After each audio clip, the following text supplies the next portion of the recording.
photo is like 3 years old when I was in college. It's about 15 pounds ago. And I was like, I don't want to disappoint the audience, but I was like, I'm gonna try to lose like 3 pounds or 5 pounds.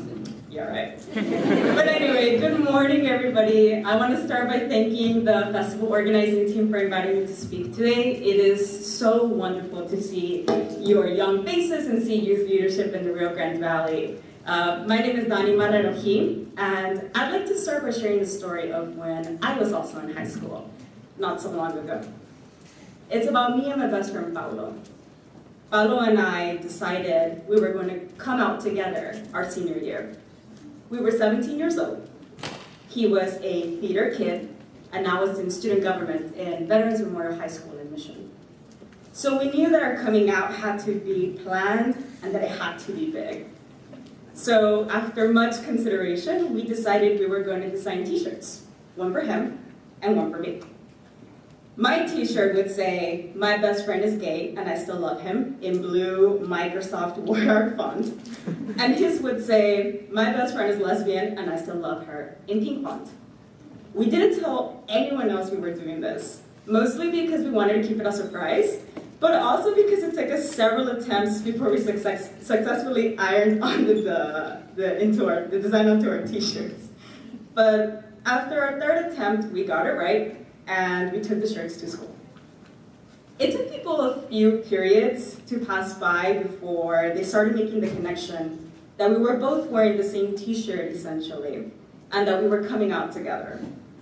At some point, one of our friends excitedly came up to us and said, "Oh my God, y'all are coming out today because of the holiday, right?" And Paulo and I looked at each other confused, and we asked her, "What holiday?" And she said, "It's National Coming Out Day. I heard it on Wild 104. As it turns out, we wore the t-shirts on October 11th, also what is known as National Coming Out Day. Paulo and I still talk about this 6 years later, and we laugh at how wild of a coincidence that was, after several attempts of trying to design the shirts and failing really terribly. I remember those times vividly still. Basically, the internet was my second best friend, where I would find the answer to every question I had about what it meant to be part of the LGBT community. I didn't know of any local groups that I could be part of, but to be real, even if I did, I probably wouldn't be able to attend their events or their meetings because I probably couldn't make it without my parents finding out somehow. So I did what every good millennial would do and went on YouTube and subscribed to every LGBT YouTube channel I could find. Every single day, I would log on when I got home from school and watch the new videos from my favorite YouTubers that they would post. I would do this religiously. Looking back, I now know that one of the details that most impacted me about these YouTubers is that they all lived in big cities: New York, Miami, San Francisco, and LA.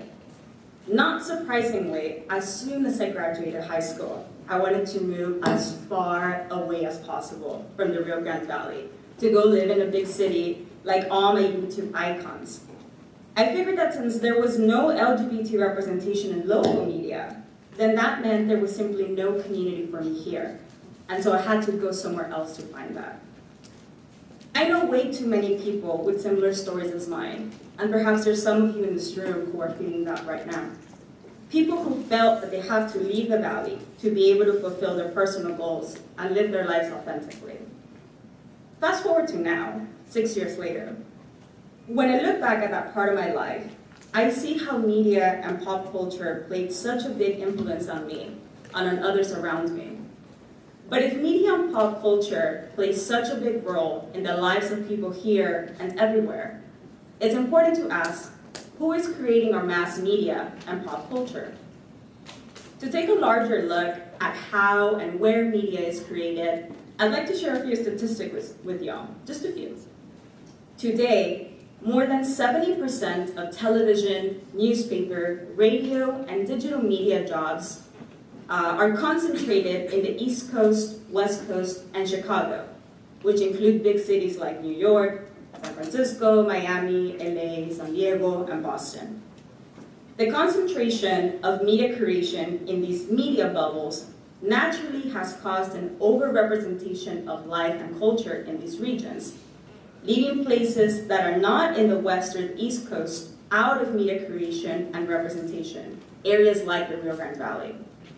And now, media representation has huge implications for our society. Mainstream, alternative, and cultural media are important. They guide our world in times of uncertainty. It has also made sure that people who have been historically underrepresented or marginalized don't get erased from history. Accurate and authentic media representation can advance human and civil rights. They can challenge governments and discriminatory laws. They can spark social movements and create an overall more progressive and welcoming society. But if a vast majority of media is created in select big cities in the US, then what does this mean for areas like the Rio Grande Valley, who are in urgent need of change, but who don't have a seat in the media creation of the country?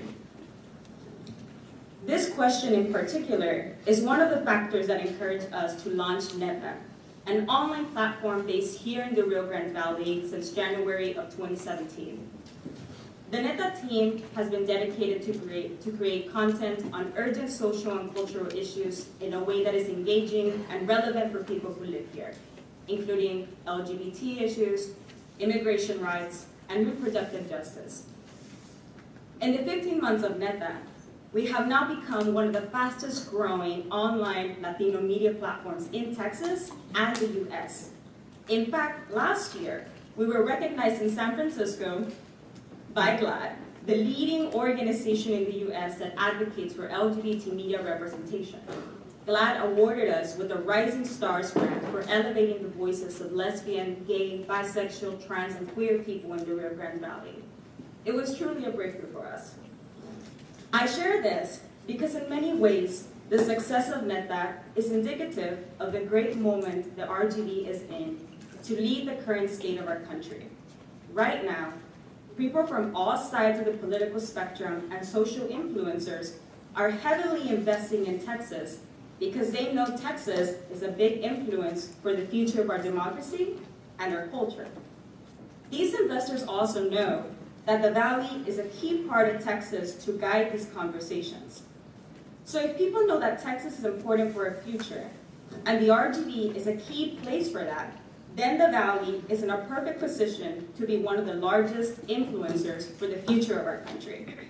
That means that every single one of you in this room, you are a stakeholder in making that change happen. What happens here can truly change the world, and that is not an overstatement. Now it's up to us to support each other to make the Rio Grande Valley a place known for its radical and bold and young leadership to create a better place for all of us. For me, creating media is how I found to best give back to our region. But no matter how each of you decide you want to give back, I encourage you to take control of this moment the RGV is in, to position yourself as a leader in whatever it is you're passionate in. It's not going to be easy. It never is when you break ground and truly follow what you love and what you're good at. You will have to take risks, and sometimes you will make mistakes. But if it's challenging, that means you're moving something, and that means you're creating change. And so I'd like to close again by thanking the festival organizers. Your leadership, and of all of you here, in putting this festival together is wonderful. And you all are the perfect examples of what taking control of the moment the RGV is in right now. So thank you all, and I hope you enjoy the rest of the festival.